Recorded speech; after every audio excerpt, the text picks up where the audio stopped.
सो हम लोग यहाँ पे after having a simple introduction हम डिस्कस करने वाले कि डिजिटल मार्केटिंग क्या है। What is digital marketing? Digital marketing basically दो शब्दों से मिलके बना है, डिजिटल और मार्केटिंग। ठीक है। डिजिटल का मतलब है सिंपली ऐसी टाइप की मार्केटिंग जिसको करने के लिए किसी इलेक्ट्रॉनिक डिवाइस का यूज किया जाए या किसी इलेक्ट्रॉनिक मीडियम का यूज किया जाए। ठीक है। डिजिटल मार्केटिंग ऑफलाइन और ऑनलाइन दोनों तरह की हो सकती है, पर इस कोर्स में हम लोग मैक्सिमम उस टाइप के मोड्स ही पढ़ेंगे जो ऑनलाइन है। ठीक है। जिनका एक सिंपल इंट्रोडक्शन ये है, जैसे हम सोशल मीडिया पढ़ेंगे, एसईओ पढ़ेंगे, कंटेंट मार्केटिंग पढ़ेंगे, ईमेल मार्केटिंग। भाई ईमेल का मतलब ही क्या है? Electronic mail, right. हम लोग यहाँ पे वेबसाइट डिजाइन करेंगे, चाहे वो एक शॉपिंग वेबसाइट हो सकती है जहाँ पे आप अपने प्रोडक्ट्स को सेल करें ऑनलाइन, वो एक सिंपल बिजनेस वेबसाइट हो सकती है, जैसे ये वेबसाइट यहाँ पे अपने कोर्सेज को सेल कर रही है ऑनलाइन। ठीक है। या वो एक सिंपल ट्यूटोरियल ब्लॉगिंग वेबसाइट भी हो सकती है, जैसे कि ये वेबसाइट जहाँ पे सिर्फ स्टूडेंट्स को उनके ट्यूटोरियल के बारे में सिखाया जा रहा है। जैसे यहाँ पे ट्यूटोरियल्स हैं, नोड जेएस का ट्यूटोरियल है ना, बहुत सारे programming languages, you understand that. ठीक है। सो ये सारे चीज़ें, अब जैसे हम नोड जेएस पे आ जाते हैं तो पूरा एक ट्यूटोरियल में जाएंगे तो उसके सारे चैप्टर्स एंड ऑल। ठीक है। आपको इससे मतलब नहीं कि नोड जेएस क्या होता है, बट एक आपको समझना है कि वेबसाइट के अलग अलग टाइप्स हैं ये, राइट। कि वेबसाइट जो है अलग अलग टाइप की हो सकती है। ठीक है। यहाँ पे आप अपने कोर्सेज को सेल कर सकते हैं, यहाँ पे आप अपने ट्यूटोरियल्स प्रोवाइड कर सकते हैं, वर्ड। सो वेबसाइट एक ई कॉमर्स हो सकती है, बिजनेस वेबसाइट हो सकती है, एक सिंपल ब्लॉगिंग वेबसाइट हो सकती है, एक पोर्टफोलियो वेबसाइट हो सकती है। There are multiple type of websites. और हम लोग इसमें दो तरह की वेबसाइट सीखेंगे, एक जिसमें हम किसी सर्विस को प्रमोट करें, एक जिसमें हम किसी प्रोडक्ट मैन्युफैक्चरिंग या प्रोडक्ट सेलिंग वेबसाइट बनाएं। ओके, दोनों सीखेंगे हम। तो हमने जैसे देखा डिजिटल मार्केटिंग हम ऑनलाइन का सीखेंगे, तो डिजिटल समझ में आ गया। मार्केटिंग को हम एक बहुत अपनी डेफिनेशन बना लेते हैं कि अपने बिजनेस की जानकारी को अपने टारगेटेड ऑडियंस तक पहुंचाना। ठीक है। और हम ये करते हैं कि डिजिटल मार्केटिंग को सीखने के लिए हम सिंपल लिखेंगे कि marketing is a goal oriented process. ये एक गोल ओरिएंटेड प्रोसेस है। Is it clear to you? ये एक गोल ओरिएंटेड प्रोसेस है। तो यहाँ पे जो हमारे मुख्य शब्द हैं वो है गोल ओरिएंटेड और प्रोसेस। Is it okay? कि गोल ओरिएंटेड क्या है और प्रोसेस क्या है। तो पहले आ जाते हैं गोल ओरिएंटेड पे। गोल ओरिएंटेड का मतलब होता है एक ऐसा टाइप का प्रोसेस जिसको करने से पहले हम एक अपना टारगेट बना रहे हैं, राइट, कि हमें करना क्या है। तो गोल्स क्या क्या होते हैं? पहला गोल होता है सेल्स। ओके। एक गोल होता है लीड्स। ओके। एक गोल होता है अवेयरनेस। और भी टाइप के गोल होते हैं, हम अभी इन तीन की बात करेंगे, एटसेट्रा लिख दे रहे हैं यहाँ पे। ठीक है। लेट्स सी इन तीन से, लेकिन आपको समझ में आ जाएगा कि गोल में क्या हम मानते हैं। कई बार जब आप किसी कंपनी के लिए काम कर रहे हैं, ठीक है, चाहे वो कंपनी सर्विस प्रोवाइड करती है या फिर प्रोडक्ट्स प्रोवाइड करती है, कंपनी आपसे कहेगी कि जो भी हमारे मार्केटिंग एफर्ट होने चाहिए उनके थ्रू हमें सेल्स जनरेट करनी है। ठीक है। और जब कंपनी कहेगी कि सेल्स जनरेट करनी है, तो क्या होगा? अपने आप आपके जो कैंपेन्स होंगे ना, उसमें ऐसे शब्द आ जाएंगे, add to cart, buy now, right. तभी तो सेल होगी। इसका सीधा मतलब नहीं है कि खरीदो, आप खुद सोचिए, राइट। इसका सीधा मतलब क्या? ये हमसे खरीदो, राइट। कई बार ऐसा होगा कि बिजनेस को पता होगा जैसे कोई प्रोडक्ट है वो अपने आप में सेल्फ एक्सप्लेनेटरी है कि उसमें लैपटॉप है, उसमें ये रैम है, उसमें ये हार्ड डिस्क है, ये सब। तो वहाँ पे यूजर क्या करता है, वहाँ जाता है, उस प्रोडक्ट की सारी जानकारी पढ़ता है, ये देखिए यहाँ सब लिखा होता है, राइट। उसके रिव्यू वगैरह पढ़ता है, कितने लोगों ने पॉजिटिव रिव्यू दिए हैं, कितने ओवरऑल रेटिंग क्या है उसकी। यही सब तो आपका भी डिसीजन मेकिंग फैक्टर है, राइट, किसी भी चीज को खरीदने का। कि अगर मान लीजिए अभी कि इसी प्रोडक्ट को काफी खराब रिव्यू मिले तो कोई नहीं खरीदेगा। और आपको दिख रहा है कि हाँ एवरेज रिव्यू तो अच्छे हैं और लोगों ने क्या लिखा है आप पढ़ेंगे भी उसके बारे में, एंड काफी कुछ करने के बाद आप इसे खरीद लेंगे। तो जो कुछ भी आप इस पेज पे देख रहे हैं वो भी कहीं ना कहीं डिजिटल मार्केटिंग का एक पार्ट है कि हम अपने प्रोडक्ट के पेज पे इस टाइप की जानकारी लिखें जो यूजर को समझ में आए और यूजर के सेल के डिसीजन को यू नो एस्केलेट करे, राइट, उसके सेल के डिसीजन को हेल्प करे कि हाँ वो जो भी पढ़ रहा है सारी। अगर मान लीजिए हम यहाँ रेटिंग दे ही नहीं, ठीक है, हम यहाँ पे इस प्रोडक्ट की जानकारी सही से बताए नहीं, तो कई बार यूजर समझेगा कि पता नहीं क्या है, मुझे नहीं समझ में आ रहा, वो किसी और साइट पे चला जाएगा। एक छोटा सा होता है। तो जो इसका मतलब ये होता है कि जो हम अपने कैंपेन बनाएंगे, जो अपने, चाहे वो इमेज बनाए, चाहे वेबसाइट पे कंटेंट लिखें, चाहे वो एक आर्टिकल लिख रहे हैं, तो वहाँ पे हम ऐसे शब्दों का यूज करेंगे जिसके थ्रू यूजर का बाइंग डिसीजन बन जाए, you know, buy now, get it now, you know, इस टाइप की चीजें। पर कई प्रोडक्ट ऐसे होते हैं जो बिजनेस को पता है कि डायरेक्ट कस्टमर खरीदेगा नहीं, ठीक है, पर उसके लिए इंक्वायरी कर सकता है। इसमें हम लोग का कोर्स भी है, ठीक है। तो हम लोग के कोर्स में क्या होता है कि स्टूडेंट पहले इंक्वायरी करता है। आप विश्वास करते हैं इस चीज को? जैसे स्टूडेंट पहले, है ना, कि पहले ऐसा ऐसा भी है कि आप गए किसी जगह और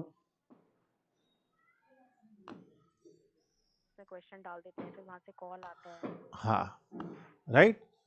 तो जैसे आपको कोई कोर्स करना है करियर से रिलेटेड, ठीक है, या आपको मान लीजिए किसी टाइप की लीगल कंसल्टिंग चाहिए या बिजनेस कंसल्टिंग चाहिए, ठीक है, आजकल एक ईएसजी कंसल्टिंग भी काफी फेमस है। और सप्लाई चेन बेस्ड, अगर आप सप्लाई चेन से रिलेटेड कोई rule, law, regulation, you know, tax related कुछ भी चाहिए, तो आप पहले कई बार इंक्वायरी करते हैं। तो ऐसे केसेस में क्या होता है, हम्म। आप आपको जो कैंपेन दिखेंगे वहां बाय नाउ, आई नाउ तो चलो हो सकता है, मगर मोस्टली क्या होगा, जैसे contact us, call now, right, एक फॉर्म दे दिया जाएगा। आप समझ रहे हैं बात? तभी तो तभी तो इस उस फॉर्म को लोग भरेंगे, तभी तो हमारे पास इंक्वायरी आएगी। और जब हमारे पास इंक्वायरी आएगी तभी तो हम लोग जो है उसको करेंगे, ठीक है, तभी तो उसको कांटेक्ट करेंगे कस्टमर को कि भाई आपने इंक्वायरी की थी, हाँ भाई बताइए आपको क्या जानकारी चाहिए। तो ये आपको शब्दों का जो यूज है ना, जो वर्ड्स यूज करने हैं, जो आपको, चाहे आप इमेज बना रहे हैं, चाहे एक एसएमएस ही लिख रहे हैं, चाहे एक ईमेल लिख रहे हैं, तो आपको ध्यान देना है कि जिस भी टाइप का प्रोडक्ट या सर्विस हम प्रमोट करने निकले, जिस भी टाइप के प्रोडक्ट या सर्विस की हम मार्केटिंग कर रहे हैं, चाहे वो वीडियो में भी आप पढ़ेंगे कि आज ही हम लोग को संपर्क करें और पाएं अपना सुनहरा घर, इस टाइप का आपने देखा होगा कई बार, ठीक है। बिल्कुल हाँ। है ना? सो ये है तो। और कार में तो ज्यादातर बुक नाउ ही लिखा होता है, ठीक है, book now, book book a test drive, sorry for the noise again. तो ये होता है, ठीक है। तीसरा होता है कि कई बार जो मार्केटिंग होती है उसका पर्पस सिर्फ अवेयरनेस होता है, ठीक है। ये अवेयरनेस ब्रांड अवेयरनेस भी हो सकती है। जैसे आप देखेंगे कई बार कोई ब्रांड जो है वो लॉन्च होने से पहले बहुत सारे अवेयरनेस फैलाता है अपने ब्रांड के बारे में, ठीक है। हम्म। इस टाइप के ऐड में ज्यादातर आपको वीडियो एड्स नजर आएंगे, ज्यादातर। और टीवी एड्स वगैरह हम्म। में ज्यादातर ये होता है कि ब्रांड के प्रति अवेयरनेस फैलाई जा रही होती है। और अवेयरनेस जो होता है वो उसका मतलब ये होता है कि लोग हमारे प्रोडक्ट के बारे में पहले जाने, ठीक है। जब जानेंगे तो उन्हें पता है कि खुद ही इंक्वायरी और सेल्स अपने आप आएगी। पर एटलीस्ट ब्रांड के अगर सिर्फ एक ब्रांडिंग कर रहे हैं तो ब्रांड को जानना जरूरी है। आप ऐसे कई ऐड देखते होंगे, ठीक है। दूसरी चीज क्या होती है, कई बार सोशल अवेयरनेस के लिए भी मार्केटिंग की जाती है। जैसे बहुत पहले पल्स पोलियो से रिलेटेड बहुत सारे विज्ञापन किए जाते थे, ठीक है। लोगों को अवेयर किया जाता था कि अब कोरोना वायरस का भी किया था। कोरोना के लिए ऑब्वियसली अवेयर किया जाता। हाँ। उनको कुछ बेचना नहीं, ठीक है, उनको कुछ भी लीड नहीं चाहिए, आपसे क्या लीड लेंगे वो, पर वो अवेयर कर रहे हैं, ठीक है। और वो जैसे एक टाइम आया कि इंडिया को पोलियो फ्री घोषित कर दिया गया, ठीक है। बिल्कुल। और एक टाइम आया कि कोरोना केसेस भी कम हो गए, ऑब्वियसली बहुत सारे उसके कारण थे, मगर अवेयरनेस से भी आप अपने गोल तक पहुंच सकते हैं, राइट। या अवेयर करते हैं लोगों को, तो उससे एक पॉजिटिव इम्पैक्ट होगा। तो ये जो सारी चीजें हैं, ये हमारा जो है इस तरीके से गोल होते हैं। तो मार्केटिंग एक गोल ओरिएंटेड प्रोसेस है। पहले आपको क्लाइंट से पूछना पड़ेगा, हम आपकी डिजिटल मार्केटिंग कर देंगे, पर ये जो कैंपेन हम डिजाइन कर रहे हैं, राइट, मतलब हर एक कैंपेन के लिए एक अलग गोल होगा, ये याद रखिएगा, ठीक है। हो सकता है कि हम एक ठीक। बिजनेस के लिए 10 कैंपेन चलाएं और 10 के 10 अलग गोल हों, राइट। मगर हर बार एक मार्केटिंग करने से पहले आपको अपने दिमाग में और आपको क्लाइंट के लिए पूछना पड़ेगा क्लाइंट से कि भैया आपका गोल क्या है, या बिजनेस आप क्या करना चाहते हैं। कई बार क्लाइंट कहेंगे नहीं हम तो चाहते हैं ये भी हो जाए वो भी हो जाए, तो हम उसके लिए अलग अलग लेकिन कैंपेन डिजाइन करेंगे, ठीक है। क्योंकि जो कंटेंट हम लिखेंगे, जिस टाइप से ब्लॉग लिखेंगे, जिस टाइप से अपने पेज पे कंटेंट लिखेंगे, वो उस पर डिपेंड करेगा। Is it okay? ओके। और अभी ये सब सीखेंगे, अभी ज्यादा कोई टेंशन लेने की जरूरत नहीं है। अभी आप बस ग्रास्प करिए जो भी है। हम्म। दूसरा स्टेप है कि ये एक प्रोसेस है, ठीक है। प्रोसेस है, प्रोसेस का मतलब क्या होता है हम्म। कि प्रक्रिया, यू नो, यानी कि उसमें एक स्टेप नहीं है, उसमें कई स्टेप हैं, राइट। प्रोसेस का मतलब यही तो होता है कि एक प्रोसेस है कि पहले ये करेंगे फिर वो करेंगे। तो हमने क्या किया, अपना गोल डिसाइड कर लिया, ठीक है। फिर हम क्या करेंगे, analyse your targeted audience. Target audience, target audience क्या होती है? मतलब वो जनरली जिससे हमारे ज्यादा ऑर्डर मिल सकते हैं या मिल जितना सकते हैं, राइट। बेनिफिट। हाँ। हाँ, सही जवाब है। तो अभी आपने देखा इंस्टाग्राम वाले ने भी कहा था कि ऑडियंस बताओ। देखिए जो हम्म। टारगेट ऑडियंस होती है, टारगेट ऑडियंस का मतलब क्या होता है कि वो लोग जो हमारे प्रोडक्ट या हमारी सर्विस को कंज्यूम करेंगे, उन लोगों के बारे में एक पैरामीटर डिसाइड करना है, उनकी वैल्यूज डिसाइड करना, राइट।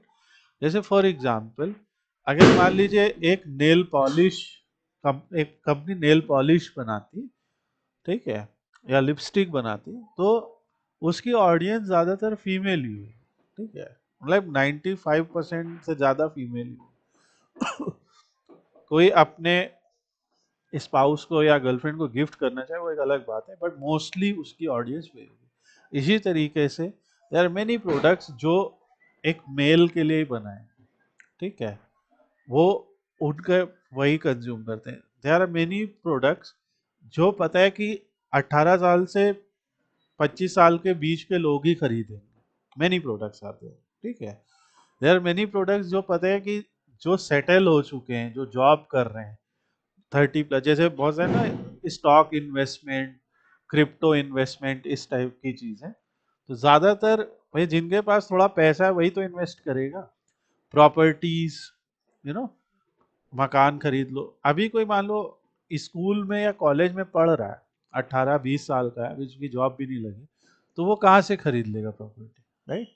सो यानी कि वो पैरामीटर हमें पढ़ने हैं। तो वो पैरामीटर क्या है, देखिए, एक है लोकेशन, ठीक है, कि आपको जिस जिस टाइप के प्रोडक्ट को सेल करना, उस टाइप के प्रोडक्ट के लोकेशन के, अगर मान लीजिए हम हम एक हिंदी न्यूज़पेपर को प्रमोट कर रहे हैं, ठीक है। बहुत सारे स्टार्टअप्स आपने देखे ना जो हिंदी न्यूज़पेपर है, बहुत सारे स्टार्टअप्स ऐसे जो तमिल न्यूज़पेपर है या मलयालम में न्यूज़पेपर है, ठीक है।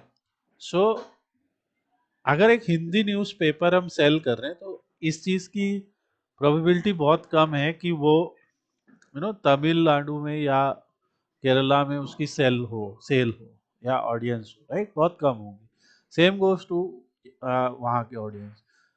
इसी तरीके से जो है बहुत सारे ऐसे प्रोडक्ट हैं जो केवल उस लोकेशन के लोग ही एक्सेस करना या यूज करेंगे, ठीक है। बहुत सारी चीजें ऐसी होती हैं। तो लोकेशन, और हम लोग सारे एग्जाम्पल भी देखेंगे आगे चल के। तो सबसे पहला हम्म। लोकेशन एक है कि आप एक सिटी को आप एक एरिया को टारगेट कर रहे हैं, ठीक है। जैसे मान लीजिए मेरी एक कोचिंग है और मैं ऑफलाइन ही पढ़ा रहा हूँ, तो मैं चाहूंगा ना कि ज्यादा से ज्यादा उस एरिया के लोग देखें उसको, राइट। हम्म। पर अगर मेरी ऑनलाइन कोचिंग है तो मुझे कोई फर्क नहीं पड़ता, तो मैं सिटी, कहीं का भी बंदा। हाँ, वही कहीं का बंदा हो तो एरिया, हम्म। सिटी या कंट्री, कहीं तक मैं टारगेट कर सकता हूँ उसको, ठीक है। But this is for my business. There are many business जो उस सिटी में ही चलेगा, जैसे कोई लोकल न्यूज़पेपर है मान लीजिए, ठीक है।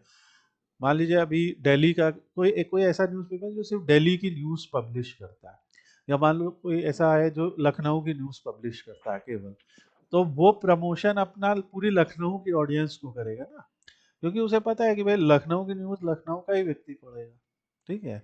उसी तरह से कोई नेशनल प्रोडक्ट है वो कंट्री वाइज कर सकता है, और ऐसा आप देखते भी है मैक्सिमम प्रोडक्ट्स जो होते हैं वो कंट्री वाइज होते हैं और ग्लोबल भी होते हैं। तो कई बार होता है कि किसी प्रोडक्ट में कोई लोकेशन बाउंडेशन नहीं होता है, तो वो प्रोडक्ट सीधा ग्लोबल होता है।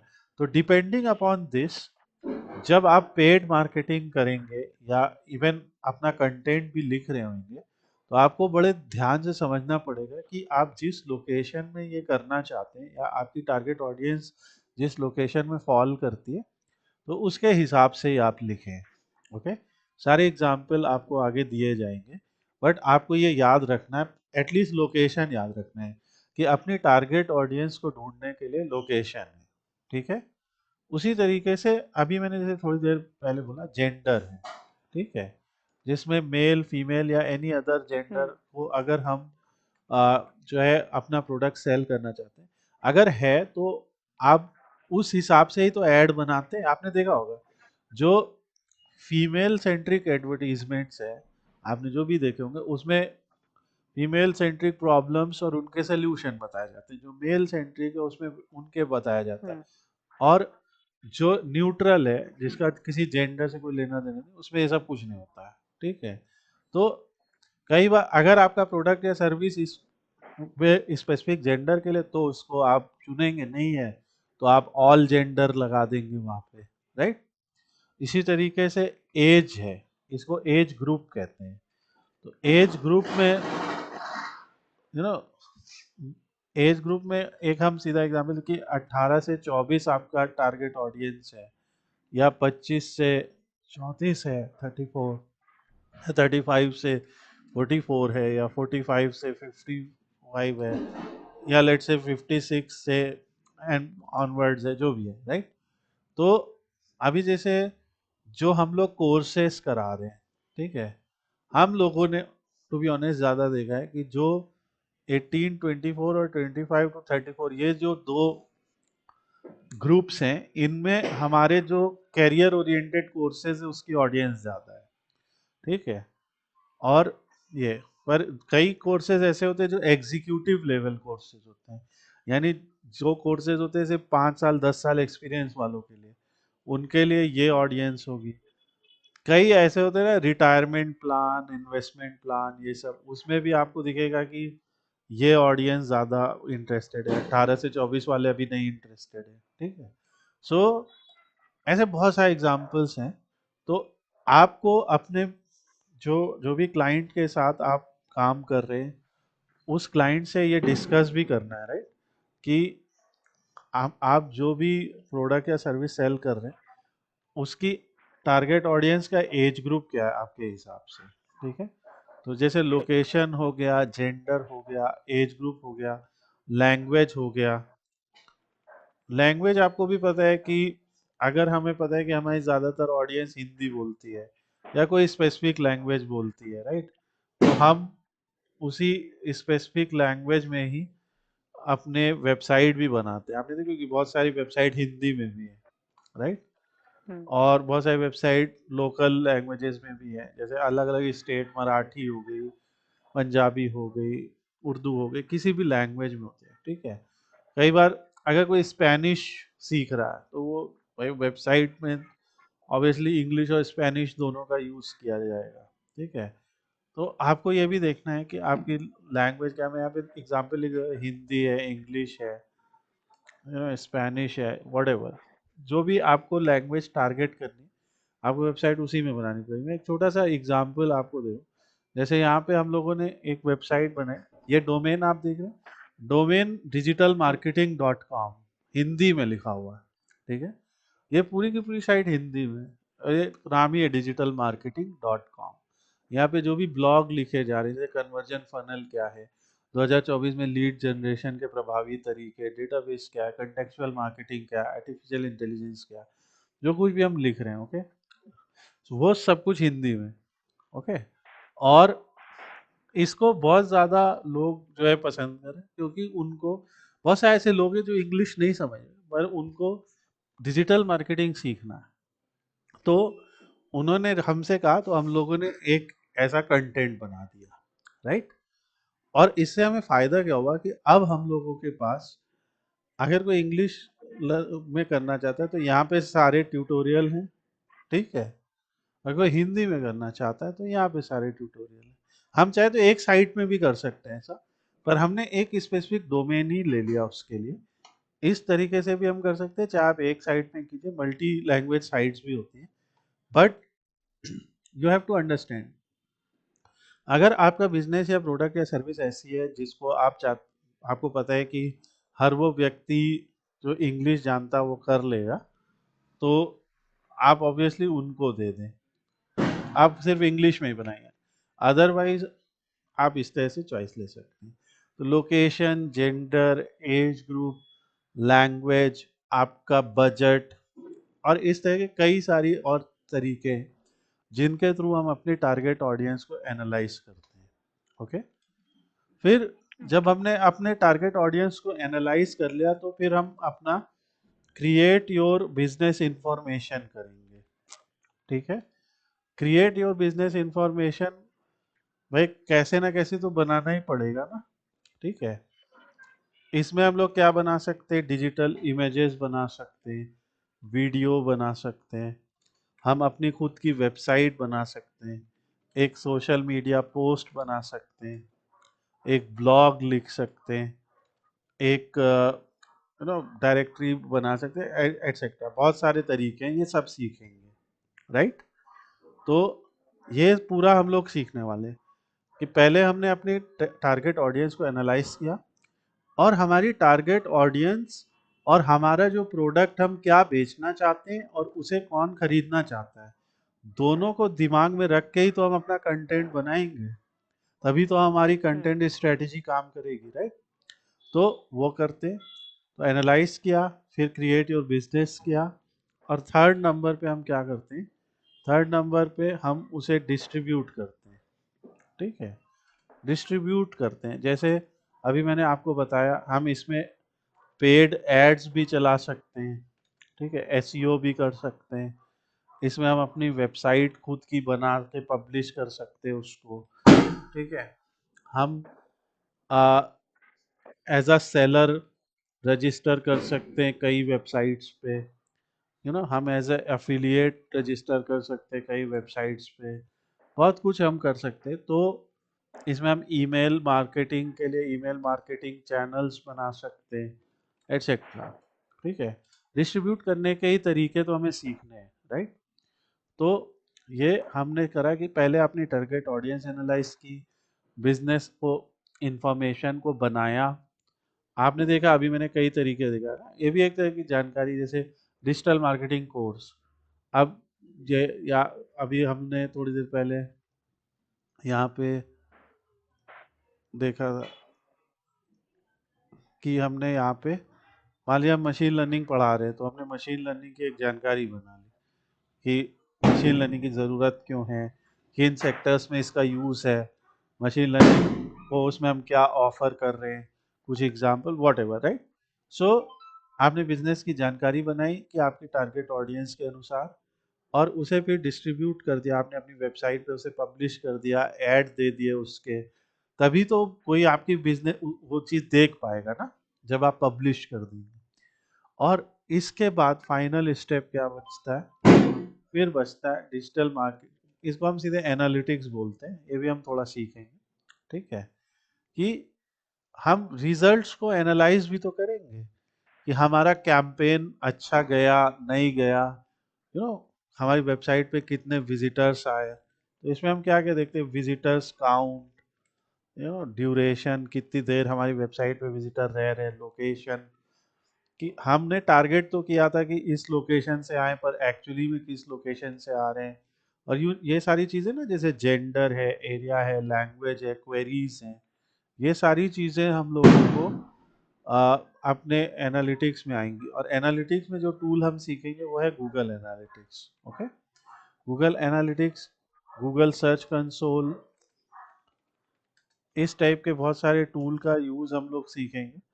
इसमें फेसबुक के भी एनालिसिस रहेगी, लिंक्डइन की भी एनालिसिस रहेगी, सोशल मीडिया एनालिसिस रहेगी पूरी। तो ये सारा हम लोग का एक बेसिक सा डिजिटल मार्केटिंग का स्टेप रहेगा, ओके।